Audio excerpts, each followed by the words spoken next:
Oh, and there's Christine Hanrahan. Okay. So Christine, you on? Okay, Christine, once you're here in the chat, go over to the chat box and click on the link that I just posted. That is going to bring you into today's agenda slides. All right, everyone. So I'm Jackie. You'll know me from the borough office, and I've had the pleasure of working with most of you at this point. Today, we're going to be looking at, let's see, I didn't make a change here. It still says Jamboard. We are working on Kami today. So I added in everything else except for right here. So Kami is one of those tools that can be used pretty much in any forum. And we're going to go through this in the next 30 to 45 minutes because I think this might take us a little bit longer to kind of explore the tool, very base level. And as we work through it, I want you to think of some of the ideas on how you're going to possibly bring it back or use it within your own class. So Kami is a PDF and annotation platform.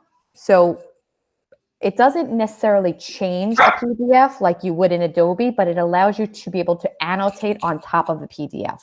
You could also do creation of blank documents where it's just a blank slate and you could add stuff, I'll say stuff loosely because we'll explore what it is, to it and also annotate on the stuff that you add into the blank document. It integrates with your Google Drive in your classroom. So again, we'll see in a little while how you're going to sign on with your Google account and how it can pull in from your Drive and how it can push out to Google Classroom as an actual assignment. It is currently free. Most of our schools, I believe, hold on one second. Hey, Anne-Marie, welcome, welcome. Anne-Marie, if you could, I'm dropping in a link to the slides presentation and just head on over there. We are on slide 3. So again, for right now, it's free. And I believe that I have most of your schools. I pushed over your domains to the Kami folks, to Maxine over at Kami, to make sure that you had all the free stuff up and running. However, when you don't have premium access, it is a freemium tool where there are most of the things you could do with the freemium, but not everything. So always good to keep in the back of your mind, since next year we're going to be low on funds. It's one of those tools that makes everything universally accessible. So it's good for our ENL students, our special ed, and even our general ed population. You'll see as we move on. You're able to collaborate on annotations just like you would in a Google Doc. So you'll notice that there's a lot of crossover and a lot of similarities. And again, use Google Sign-On for an easy connection. So over here, you have the Kami resource folder. These are all the resources that we have from Kami since we've been working with them. You have access to it anytime. I will double check and make sure that I have everything open for everyone, okay? And then I am going to ask you right now, if you could, while I'm talking, there is the Kami Screen Capture Chrome extension. If you want to play with this tool once we get into Kami, you might want to put the extension on now. Otherwise, just feel free to kind of stay with me and you can do this later on. You can watch me do it in the demo. So I'm going to head on over to the next slide. So we're not going to watch the video, but I did put the video here for you if you do want to take this back, either watch it yourself or share it with staff in the future. It's a very quick 1-minute video on getting started with Kami for remote learning. So I'm going to move from here. And here's what we're going to start with. So I'm going to ask you right now to head on over to the Kami app. So step 1, you're going to head on over to this link and you're going to set up your account. Okay, so you're going to make sure you sign in with your Gmail account. So you can either tap on it or you can copy it. I'm going to copy it because I'm going to go incognito. Okay. Is everybody with me so far? All right. If we have any issues, just unmute yourself and just say, Jack, stop. Okay. So once you're here at the main page, what I'll ask you to do is just click create an account. And then you'll just go through the process of signing in with your Google account. So you're just going to click that setup and it's going to ask you Mine's already logged in, so it pulled me into the area I needed to be. Yours will ask you if you want to allow it to connect. And I'll just give you about a minute or so to get that going.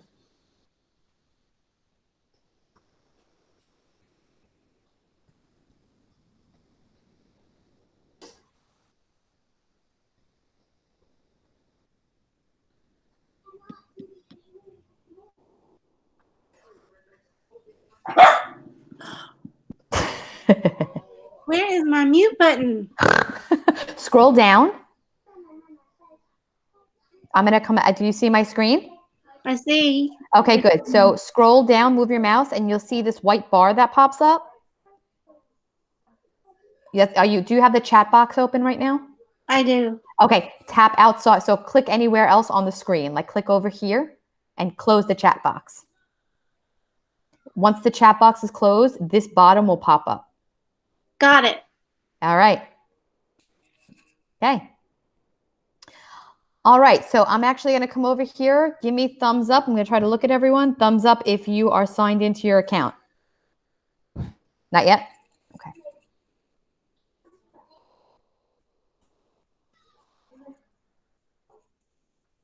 How are we doing? Christine, Hanrahan, Anne-Marie, you guys logged in? Just about. Okay, good. Not that I want to put anybody on the spot.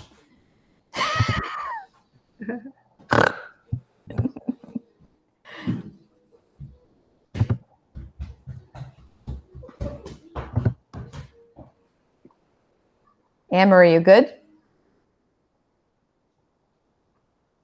I see the side of your head, so I'm not sure if that was a yes or a no. And you're muted. Anne-Marie, you're muted. Oh my God, that's so funny. I always do that. Sorry. Should I open it from the Google Drive or the computer? Jackie? So you're not going to do anything yet. You're just going to hang out. All right? And I was saying hi to everybody before. All right. So for those of you who aren't creating an account right now, that's totally fine. You can just follow along with me on the screen. Anybody else, you are free to make an account and sort of listen in while I do this. All right. So what you'll notice is that when you get to the Kami landing page, it tells you to open from Google Drive, open from the computer, create a classroom assignment, or a new blank document. What we're going to do right now is I'm going to show you what it looks like to open up from Drive. This is why I like this so much, because a lot of times we have a lot of PDFs, maybe of read alouds that we do or guided reading documents, and really don't have methods of, let's say, utilizing it efficiently online. So this is one of the ways that we can do it. So if I click on open with my doc, it's going to prompt me again to sign in. Make sure that it's connected to the correct account because I have like 90 of them on here. And just like whenever you're looking through your Drive, whether it's on Classroom or elsewhere, it pulls up all your folders, right? But what's great about this is that instead of searching, you can just come over here and click on PDFs. So it will look through whatever you have in terms of folders or straggler PDFs right here. But the one that I'm going to open up right now is one of my SAMR articles. Okay, let's open, we'll open up the SAMR article because that's the one that we're going to play with in a little while if you want to play with me. So this is the ease of being able to pull in a PDF into our workspace. So this is the workspace. All I did was click on Add from Drive, and this is where it brought me. I'm actually going to head back out again because I want to quickly show you what it looks like when you're going to pull in from someplace else. So let's sign back in. That was my mess up. I hit the wrong button. I could pull in from my computer, which when I click open from my computer, you'll see that, very basic as you normally would do. You can upload different things that you have. I would go to my desktop and then I would have to, or downloads, and I would have to start looking for various PDFs. As you can see, I have a lot of images here because I have been creating my Bitmoji classroom, and it's become a little bit of an issue. I've been obsessively working on it. So I can pull in from there, and then we're not going to do this right away, but this is the blank document. So I can click on this and decide how many pages I want it to be, Is it lined paper? Is it grid paper? Or is it music sheet? Which is interesting because not a lot of times is music something that's at the forefront, but this is a way that you can have music teachers be able to do things a little bit more interactively. Okay. So for the time being, I'm just going to click blank page and I'll show you what that looks like as well. So same thing that you just saw when we uploaded the PDF. It brings you to the same workspace. And this is a blank document. So a bunch of different things that I can do on here. But again, I just wanted to show you how to get to the blank document. What I'm going to do is, so right now, I'm back over at step 2, okay? So this is the part where you could either choose to join me in this PDF together. This is the PDF that I had opened a couple minutes ago, the Samar one, or you can just feel free to watch on the Meet. So either you can come into this link right here and interact with me and listen on the Meet, or you can just watch on the screen and see how this all unfolds. All right, so if you click on it, you will be brought into the workspace that I had open before, which is a beginner's guide to the SAMR model. And this was a PDF that I had inside of my drive that I uploaded. So right now, I know that I am in this document because down here at the bottom right of my screen, it says JP, and it also says Christine Hanrahan. So very similar to using Docs, Drive, Slides, all that jazz. It will show you who is on this document, all right? So what I'm going to walk you through right now are the different features that you might use on here. And then what I'll have you do is I'll have you tinker with it and I'll demo some of the pieces. So the select tool is where you would go to, it's like your baseline. So anytime you're in any of these and you want to get back to just the arrow, you come up here and you click select. Okay. The next component, so I'm going to scroll down a little bit. All right. I'm going to put my arrow over here. I'm going to click on dictionary. So I'm going to highlight the word model and I'll click dictionary. And of course, it's not going to work right now because that's, there we go. So what dictionary does when you highlight a word is it gives you just that, what the word is, okay? It doesn't have the ability right on here to translate, but that could be something that you use maybe Google Translate extension with. So like I said, this is just in English for right now, but it's definitely one of those things that will benefit many of your students, okay? So I can pretty much click anywhere and it will give me what the meaning of this particular word is. The next thing I can do is I come over here and I have text to speech. So these are my controls on how to have this read to me. This is the change voice, and then this is the speed of which it could be read. So when you're first playing with this, you'll kind of tinker with it yourself and see what the speeds are like. Do you need it to be slower? Do you think it should be faster? Again, it's depends on the modality of the student and what you are presenting this as. And again, these are the voices that you could change. Some of them are a little bit awkward, so you're definitely going to have to listen yourself and make that decision and maybe make a suggestion as to what a student can be listening with.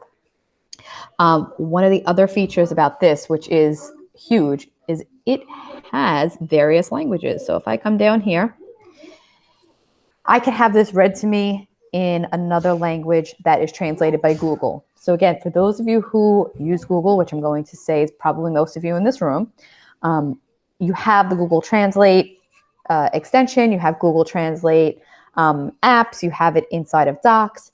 So the Translate is good, and it's good enough to be able to get the point across to most students, to most families. It's not perfect, and anybody who's a native speaker of the language will be able to tell you that maybe some of the components of it aren't perfect, but it's definitely an entry point. So you have this down here. So if I decide 800-749-2590, the SAMR model is a framework created by Dr. Ruben 22 that categorized in 4 different. So I don't like Fred's voice. I am going to change it. Let's go back up to I'm going to head back up. I'll make it the default voice because Fred's voice, I remembered from a couple of weeks ago that I did not like it. 800-749-2590. The SAMR model is a framework created by Dr. Ruben Buentelura that categorizes 4 different degrees of classroom technology integration. The latter. So you get the gist of it. The idea is that you have this kind of one-stop shop to be able to have the dictionary there for the students, have the ability to do text-to-speech right in one spot. As I move down, these are some of the other tools that, again, are useful on this particular PDF. So you can't manipulate, I can't change any of the wording on here like you would in Adobe, but you can come over here. I can start using my highlighters. So highlighter box, highlighter text. So if I click on highlighter text, and let's say I'm looking for content vocabulary, right? I want students to look up content vocabulary. I would highlight the words, tell them to highlight all the content words green, right? Or I want you to highlight all the SAMR words green. So all we're doing is clicking on the text highlighter. And Christine, since you're in the document, feel free to highlight anywhere you want as well. So I clicked here. I chose my color. Now I'm going to select yellow for words that I have no idea what they mean. So what the heck? Substitution, augmentation, modification. I have no idea. So these might be the words that I don't know what they're talking about. I could also highlight by a full text box. So what I was doing was just doing a basic highlighter. This could be for a whole entire box if I need it to be. So I can just kind of drag my mouse. Again, this might be easier for younger students or depending on developmentally where they are and using the mouse or the trackpad that they have in front of them. And then you have some of your other basic tools, strike through and underline if you want them to, let's say if you're editing on a document together, you're editing this PDF, you can use the strike through and the underline feature as well. So as I move on, this is probably one of my favorite things, and it's the commenting. So again, you're seeing the similarities between this and using docs, right? Like you're able to have people in here to collaborate, but you're also able to do the commenting like you would in docs. However, the difference with these type of comments is that it does meet the different needs of students. So this is your basic comment. Click on here, and I'll just tap where I want my comment to go. And again, it's color coded, so I can change my dot, you know, if I'm using color as kind of like a focal point for particular types of comments or questions that I have. So are you curious about substitution? It'd help if I could spell. So there's your basic commenting. Simple, straightforward, just like you would in regular Google Docs. The next type of commenting is a voice comment. So I'm going to make that yellow, and I'm going to click here for voice comments. I have an extension that I use for voice commenting as well, but this is built in. So again, think about not having to have as many sort of gadgets to toggle back and forth between for you and for the students, because again, the parents are the ones at home who are going to have to be sort of navigating these tools with their kids. So here I tapped on my voice comment. I want this one to be yellow, and I'm gonna come over here, okay? And it's recording me right now. You'll see down here, it is a 5-minute cap. I know I'm recording because the red dot is on, and I still have no idea what substitution is. So can you please help me with that? I would love to know more about it. And now this is my audio comment, okay? And it's recording me right now. See down here, okay? So that's my audio comment, all right? And again, you see it, I see it that way. Christine, can you see my audio comment? Mute yourself, since you're in here with me. Sorry, I'm watching on the live screen. It's okay. It's all right, because you were in here with me. I wanted to kind of pick on you a little bit. Yes, I can see it. Perfect. Okay, so Christine's in here with me. And again, in real time, she sees my commenting. So as I move down, now we have video commenting. I'm going to make this comment green. I will click over here. Ah, and there's me. It's recording me. Okay, again, I know it's recording because my number is going up. When I am good and ready to end this recording, I will click done. But I would love to know more about augmentation. And now you see my face and me asking you for help. Okay. So again, right here, we now have a video recording. So think about a student being able to see you in terms of the commenting and the feedback that you're giving them on a particular topic. All right. And last but certainly not least, this is the screen capture. So I asked you a couple minutes ago, we first started, if you wanted to sort of go through this part, I asked you to download or add the Chrome extension for screen capture. You need that in order to use this particular component of Kami. So what this does, it essentially screen captures. So you see how I'm screen sharing with you right now? I could do this right within here. So I could have a student explaining something to me by going to various places on this document, or by going outside to another area. Maybe they're on another website, or it could be me sharing with a student on how they can go find more information on what SAMR is. Like, please visit this Common Sense site. So for example, I will click my screen share and I will make my screen, I'll make this one purple, and I will put it right over here. And you'll see it prompts me to share my screen. This is similar to when you're using Screencastify. Anything that's going to share your screen, you'll see something of this nature pop up. So right here, it is recording my screen. I'm going to say, if you want to find more information on SAMR, you're going to visit this site. Okay, so this is the site that we want to visit. Dr. Ruben Fuentedora has this great video that will kind of give you background information and what the various levels of SAMR look like. So what happened was, I will click done. This right here is a screencast. So if you want to find more information on SAMR, again, think about how powerful this is when you're doing like maybe asynchronous learning, because you can't be in front of the students every second of the day, but being able to give them video and actual hands-on steps to doing certain things.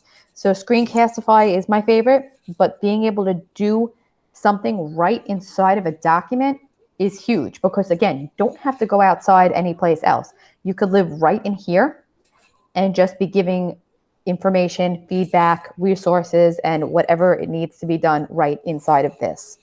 So that's why I said commenting was probably the highest thing on my list of why I love this so much and why I think it's so useful. So I'm going to just head on down to over here, and we're going to look at the text box. And now these are pretty self-explanatory.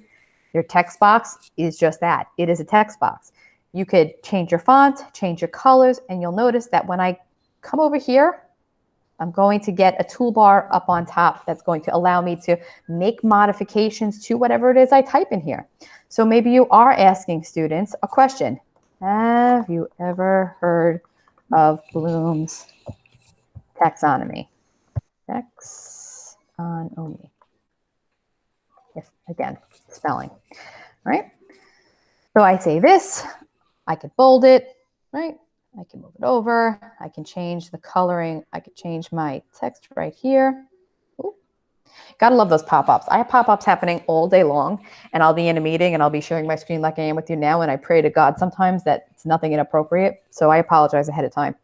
Have you ever heard of Bloom's taxonomy? There you go. I'm just kind of typing right in here, and then somebody can come underneath me, right? Anybody else who's in here, and they can kind of just put a response in here. The other thing they can do is they can do voice typing. So I've used Bloom's taxonomy before. I find it very valuable in my classroom, period. And I click stop. So it's red when it's recording. You click it again and it stops. So again, various modalities, different types of ways to get to the same end when you have this toolbar open up here. So it looks similar to your Docs, your Word, where you can add in different types of lists. You could also add in links. So like we have our slides presentation right now, it has the hyperlinks embedded in. You could hyperlink anything that you need right here. So if I wanted to hyperlink in this video, I would copy it. I would come back over here and I would say, check out this video. I would highlight it. I would click my hyperlink and I would put that in. Okay, so now this is a live link, right? I'm putting that in. I want you to go straight to it. Not something I use frequently, but it is here for those of you who are math focused. You have the equation feature. So if I click the symbols, again, I know the basic ones, your addition, your subtraction, greater than, less than, but these over here, you could be used for doing mathematics on top of your blank document or in the PDF. And then moving down, we have drawings. Again, this is very self-explanatory, and this could just be, you might be asking a student or somebody to maybe a word that again, we talk about words that you don't know. You might circle a word, and my thing is extremely thick right now. So see where it says 8? My stroke thickness is at an 8. It is way too thick. I'm going to come on over to a 1. Okay.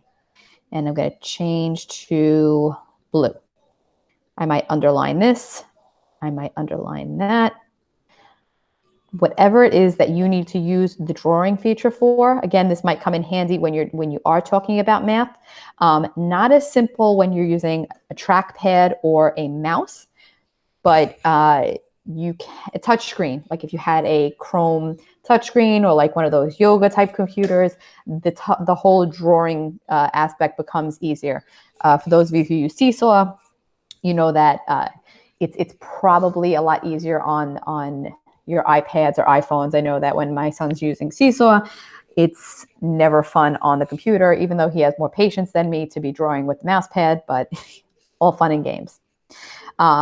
So this is the drawing tool. I'm actually just going to skip over shapes and I'm just going to click on erase, and I'm going to erase these. So I could actually just tap on them and they go away. All right. Similarly with the erasing, what I can also do, I can come over here. Let me go back to my select. If I needed to change anything here or just delete it altogether, when I hover my mouse, you'll see that I have this red icon, the red X right up in the top left corner. I can X that out and have it gone if I needed to, if it needs to go away. Hold on one second. Oh, okay. Hold on one second. I think Cynthia's trying to get back in. All right. It's okay. All right. So, and again, shapes. Here we go. You can insert these, insert lines. If I wanted to do fractions, wanted to talk about what fraction of this, as you can tell, I'm elementary minded, always have been, always will be. What fraction does this? I actually need to come over here and probably color it in. What fraction of this circle is shaded in, right? Okay. So pretty basic. Again, you could probably be more thoughtful and more creative in ways that you can use this. But it is here and it is fairly easy to use. The last component that we'll look at in terms of this is the images. So you have the ability, just like when you were on a doc, when you're in slides, to be able to pull in from your computer, pull in from your drive, or do a Google search, which again, that always makes life a little bit easier when you're able to do something like this within the platform that you're on instead of going outside. So if I click on Google search, it pulls up this box for me. So I'm going to pull up Samar picture.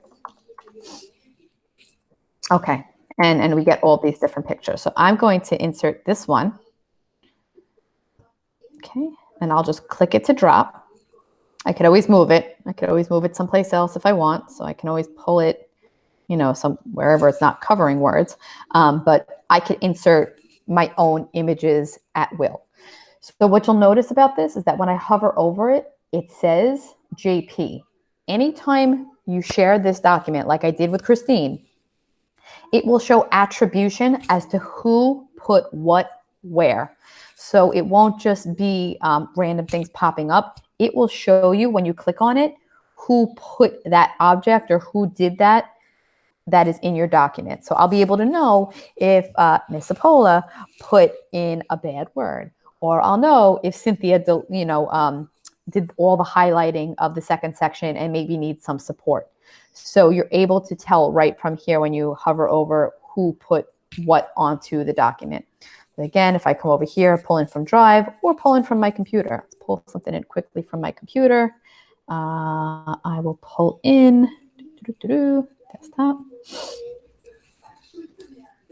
Downloads. Here we go. We'll pull in this guy. My favorite holiday is Halloween. So there we go. I pulled in a random photo right from my computer. Simple, easy. And again, if I want to delete it, I come over here and it is gone. So we have about 10 minutes left. You know what? I was going to have you create your own, but I'm thinking that I want to show you how this looks with the integration into Classroom and how you can push this out into Google Classroom, because I think that's probably more beneficial right now. So I'll do that for the next couple of seconds, and then we can kind of talk about how maybe we can use this. So once we've done this creating, and you'll notice up here, it keeps the integrity of the article, what it was named from the start, but I can always come in here and I can always change it, just like I wouldn't in Docs. I can click on SAMR annotated article, May 21st, May 21st. Okay. Up here, you have your zoom in, your zoom out, open a file. So if I want to open up a file, I could. This is how I shared it with you. So universal share symbol, when I clicked on this, all I did was make sure that my link sharing was on. Anyone with the link can annotate, share my annotations with my collaborators, share permissions. I can change this. And then these are the people who are on here. Okay. So all I did was just copy this and I put this into my presentation. So this is how I pushed it out to you guys in order for you to be able to annotate on this document with me. If you want to push this out to Google Classroom, this is how you would do it. In the top right corner, there's the pancake stack, and it says create an assignment. So when I click create an assignment, it's going to look almost identical to, except for the coloring, your Google Classroom assignments. So we're going to say, which classroom is it for? So since I'm not in a class presently, I have to go into the class that I want it to be pushed out to.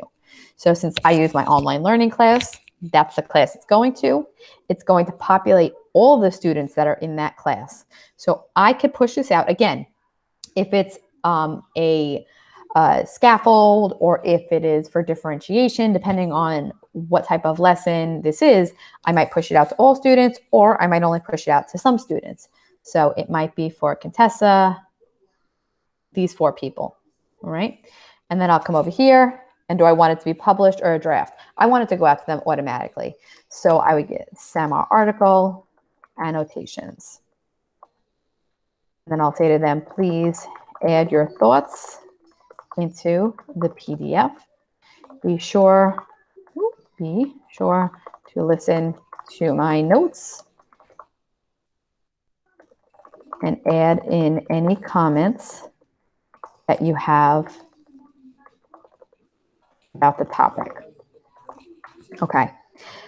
Similar to classroom assignments, you have it here and it tells you that it's made a copy for each student. That's what you want to do more than likely. If not, you can change that to for the whole class. So again, like how Christine is in here right now, I could push this out and share it as one copy for students to all collaborate on. So I can also do that depending on what this is.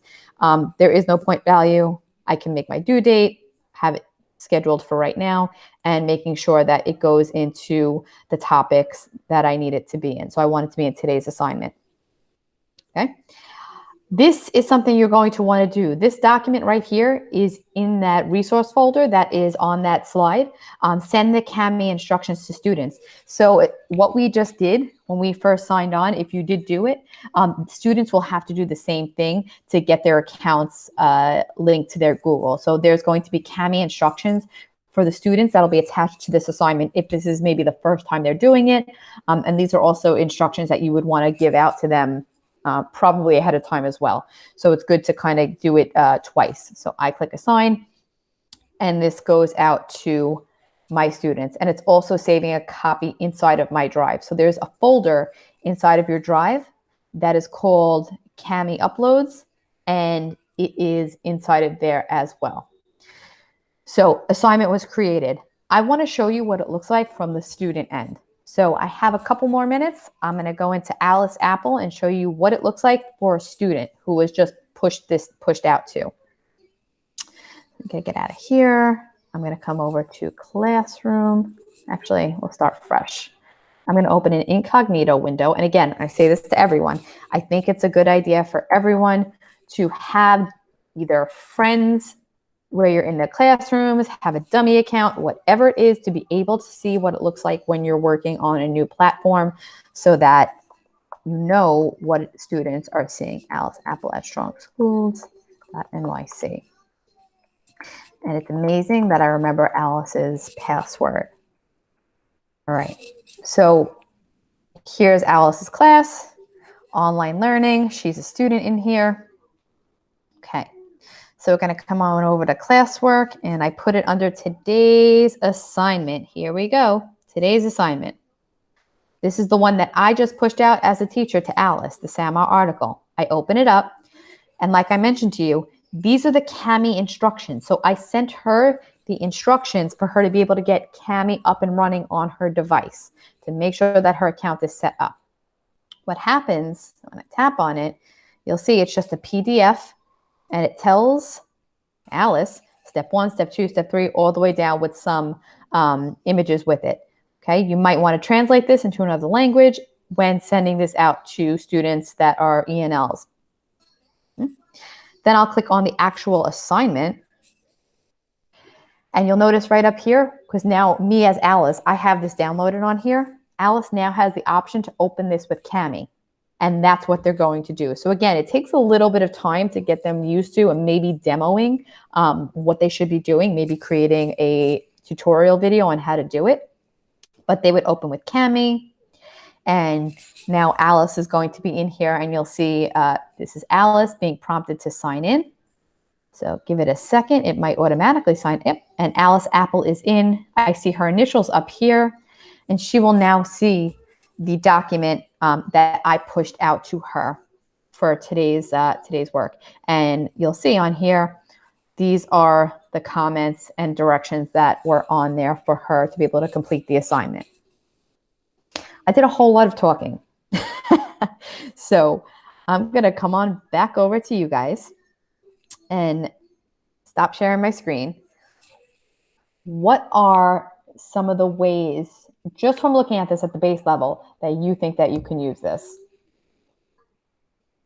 And you could either like kind of just shout it out, or if you want, I have a spot on the slide deck presentation. I think it's slide 6. If you want to just kind of jot your ideas down in there. I know that one of the teachers that I work with was using it for guided reading with her students. So she would upload her books and she would do guided reading this way. Sorry, Christine, go ahead. I'm thinking during collaborative reading. I think you know that our school does the collaborative reading, and day 2 is annotating the text. So I'm thinking possibly that would be a nice, precise way to see their annotations. Okay. I put that in the doc, in the slide.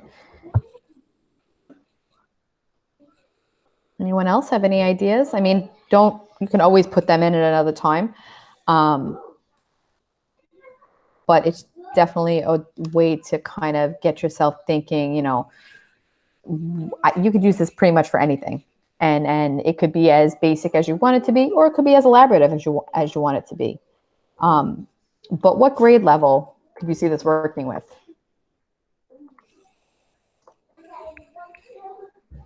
I'll put that out there to anyone. I'm thinking the upper grades, probably 3, 4, 5. 3, 4, 5.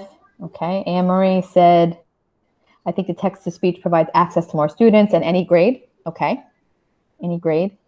Anne Marie, I did not see this. So the kids would need a Kami account. Yes, they need a Kami account, which means that they would have to be on your domain. So they would use your PS26 account.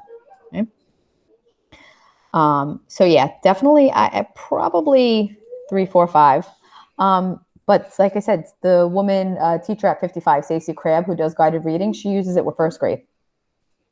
So I think this is a really good time to experiment, see how things work, see if, this is like the optimal time to try new things. If it's not good, it's not good. So you just don't use it anymore. So just some last thoughts. What do you think? We like it? We don't like it? Something you might try? Just unmute yourself and just yes, no.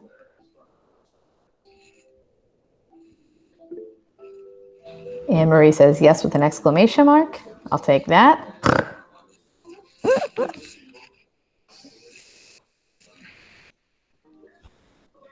All right. Well, you definitely need time to explore. You need infinite amount of time to explore because this is one of those things that you just have to kind of practice with. But so that's what I charge you with. I say to you, take what we did today. All of the kind of cheat sheets and videos are on that second page of the slide deck where it said, third page of the slide deck where it said Kami resource folder. It has information from Kami and kind of different things that you can do and videos that you could watch. So definitely tinker around with it, see what you think. I'm here if you need help, and I would be happy to tinker around with you at any point in time. So thanks for coming. It was great to see you all.